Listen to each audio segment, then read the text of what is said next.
Ô, Mônica, você é pesquisadora lá na Universidade Federal de Santa Catarina, é isso? E por que você resolveu pesquisar aqui cultura digital dentro da escola?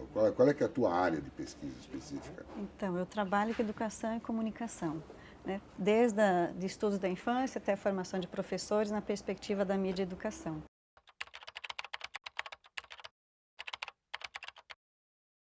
E a gente começou a observar que essa questão da cultura digital está sendo um desafio muito grande para os professores trabalharem, né, com as crianças e com Quer os jovens dizer, o na teu escola. foco aqui no livro, Cultura Digital Escola, é o professor. A formação de professores. Tá, mas aí você fez uma pesquisa e depois ampliou abriu para outras pessoas falarem. Como é que é? Sim, Porque esse livro não é só seu, né? sim, é uma coletânea que resulta dessa pesquisa que foi feita em Florianópolis e em Milão. Em Milão. Em Milão. Foi combinado Uma isso. pesquisa em parceria com a Universidade Federal, né, de Santa Catarina e a Universidade Católica de Milão. E a gente queria saber, né, fazer um mapeamento dos usos dos professores, dos usos das mídias e das tecnologias pelos professores. Lá e na os Itália e consumos aqui no culturais. Brasil, É. E para saber, a partir desses usos, como é que eles trabalham com isso, né, na escola. Então, a gente fez esse mapeamento, né, nas duas cidades, escolas públicas, professores do ensino fundamental. E depois começamos a aprofundar um pouco a partir desse mapeamento inicial, né, além de questionários em linha que os professores responderam, entrevistas e grupos de estudo, grupo focal, e depois cruzamos os dados nas duas realidades para ver a dimensão da cultura também, né, como que com a mesma interfere. metodologia. Mesma metodologia, sempre. Mesmo número de professores. As escolas variaram. Né? Os números de Os números de professores das escolas envolvidas variaram, porque a gente fez um convite às escolas e aos professores que quisessem participar. Né? Então foi por acolhida, assim, por interesse. Né? Mas e aí, para fazer esse livro, você trouxe mais gente, você ampliou essa Sim, conversa. aí quando a gente divulgou, porque essa pesquisa demorou em torno de 3 anos, Tá. quando a gente divulgou essa pesquisa num seminário, sobre, né, essa temática da mídia e educação, a gente convidou outros pesquisadores que também trabalham com isso no país. E daí resultou, né, esse livro. Então tem, além dessa nossa pesquisa, né, falando sobre a formação de professores, os desafios diante dessas construções, né, das competências, até professores que pesquisam essa dimensão no Brasil, tanto em sala de aula quanto nos núcleos de formação continuada.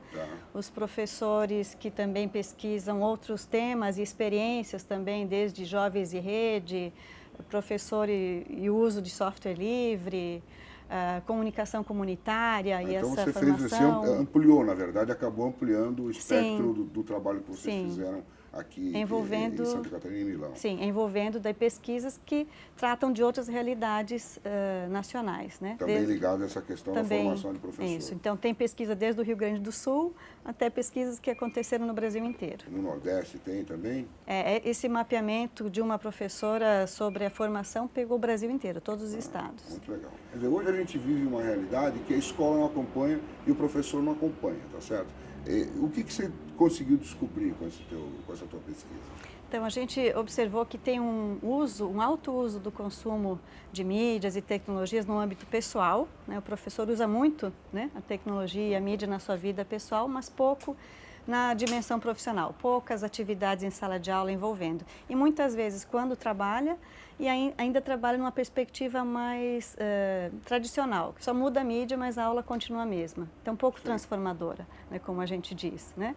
E aí, para isso, então, pensar propostas de formação de professores e de usos transformadores dessa prática pedagógica, né, dessa relação de ensino-aprendizagem, que não basta ter a tecnologia em sala de aula, não basta equipar as escolas, né, com computadores, com laptops, tablets, se não tiver essa busca, né, por uma prática realmente transformadora que dialogue com as crianças, com os jovens, que faça essa articulação entre os conhecimentos e as aprendizagens informais com as formais, né, que traga esse saber que os jovens têm, né, que as crianças possuem, para também muitas vezes o professor aprender com eles. Sim. Que no uso de certas tecnologias, as crianças muitas vezes estão à frente, né, mas na dimensão da reflexão, ela precisa da mediação.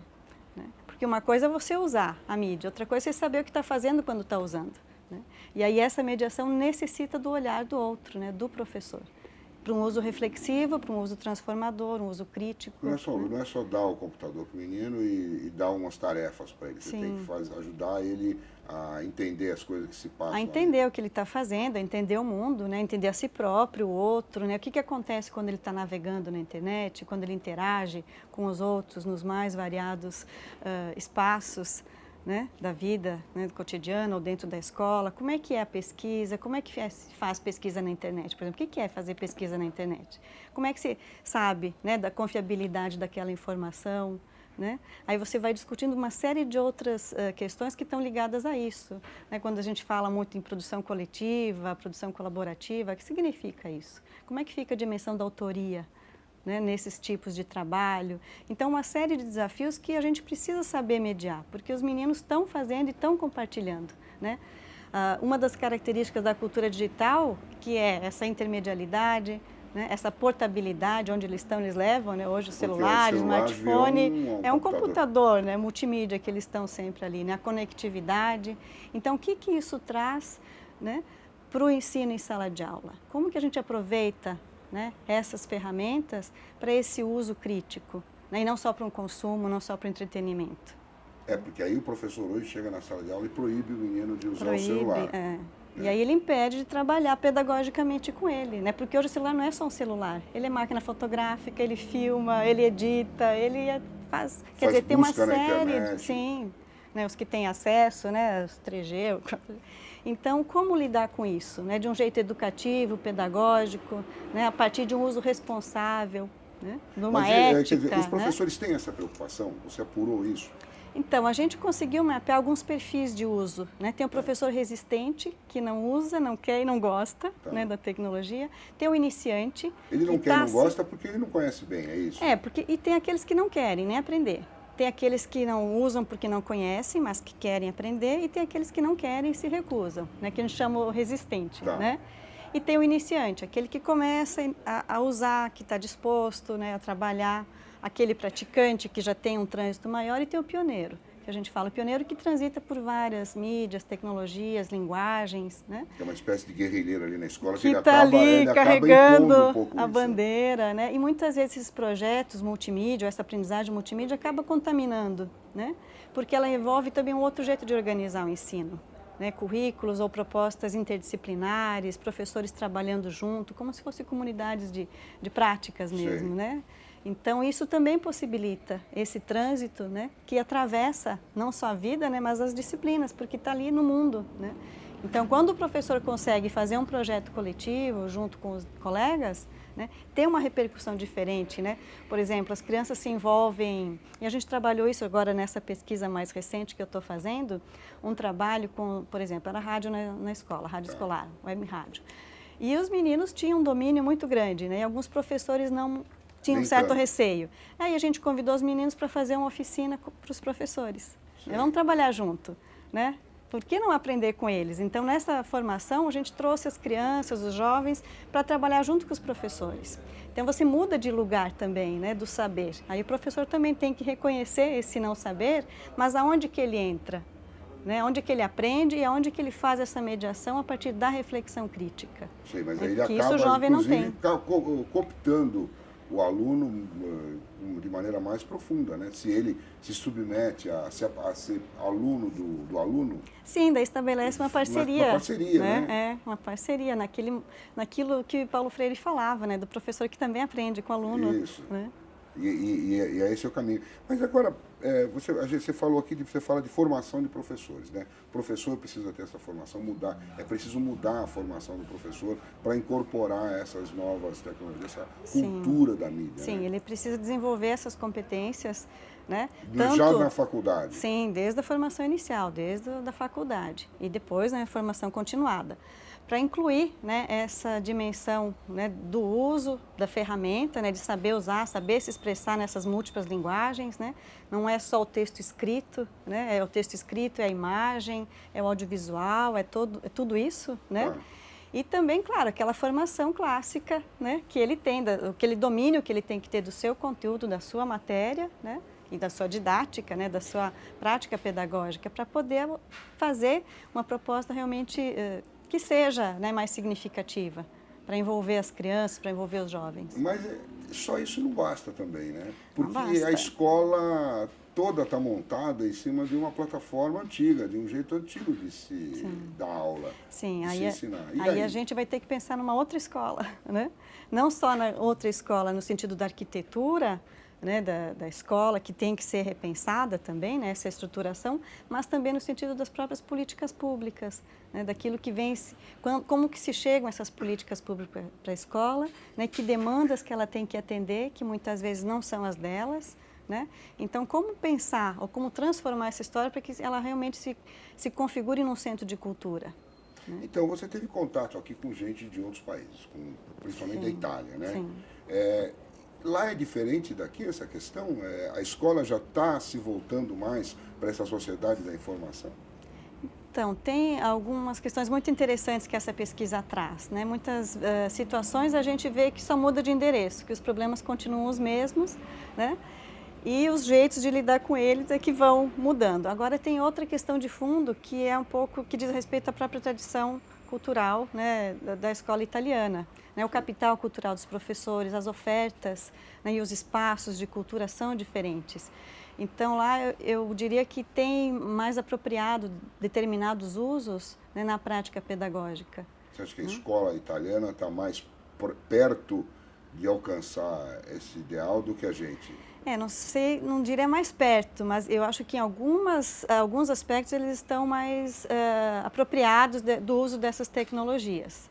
Agora, se a gente for pensar em termos de prática pedagógica, eles ainda têm uma tradição, né, muito da aula expositiva em alguns momentos, aquela que eles chamam a lição frontal, né, que aqui a gente busca uma relação mais dialógica. Sei. Acho que pela própria configuração, né, da nossa diversidade.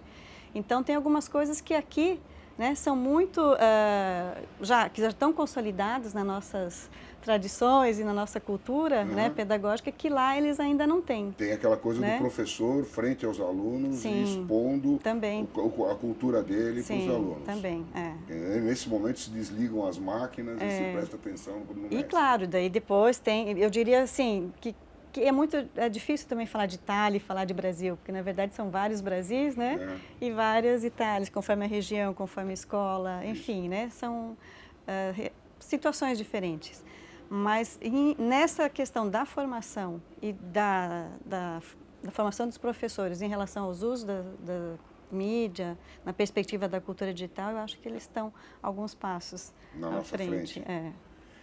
Mas, quer dizer, isso é uma coisa que demora, não? Se a gente começar a investir agora numa mudança, vamos dizer, curricular, na formação de professores, o reflexo disso vai vir quando? Sim, demora, porque a Itália tem isso, mas ela também tem uma tradição que, por exemplo, as crianças, desde pequena, quando se alfabetizam, né, aprendem a ler e escrever, elas também já se alfabetizam nessa dimensão mais ampla da linguagem audiovisual, né, do cinema, enfim, da cultura. Então, ela não aprende só a ler e escrever um texto, ela aprende a interpretar uma imagem, né? A entender os códigos da linguagem audiovisual, a saber que aquela propaganda ou aquela publicidade ou aquele jornal foi editado. Enfim, ela já tem, né, isso desde pequeno. Então, claro que na vida escolar, né, trabalhando com isso, você vai tendo a chance de desenvolver esse olhar mais refinado e mais sofisticado sobre, né, o mundo. Quantas pesquisas que tem aqui no livro? São pesquisas e são também experiências, né? E relatos de experiência. Tem relatos, então, são pesquisas e relatos de experiência. Pesquisas e experiências. Acho que diria que tem umas de 8 a 10 pesquisas e alguns relatos também, que estão envolvidos com pesquisas, obviamente. Né? Sempre tendo em mente essa necessidade de abrir a escola para as mídias e para as novas mídias. E a gente está sempre estudando, né? Porque isso não para, né? A gente tem que estar sempre, né, pesquisando, sempre refletindo, sempre buscando, né, novas possibilidades de entender esses desafios, que são muitos. Né? O fato de estar atrelado a uma tecnologia que muda muito, não atrapalha essa pesquisa? por exemplo, você publica esse livro aqui, daqui a 2, Já 3, tá 4 anos ele desatualizado. pode já estar ultrapassado. É, sem falar que tem o tempo da produção, né, do conhecimento, no caso da pesquisa, depois o tempo da divulgação, depois o tempo da publicação, né? Então, muitas vezes, quando a pesquisa é divulgada, ela está falando de uma realidade de 3, 4 anos atrás, que hoje já está configurada de uma outra forma. Por causa do avanço da tecnologia. Por causa do avanço da tecnologia, porque a realidade está muito dinâmica e muda muito. Ok, professora, obrigado por suas informações. Obrigada.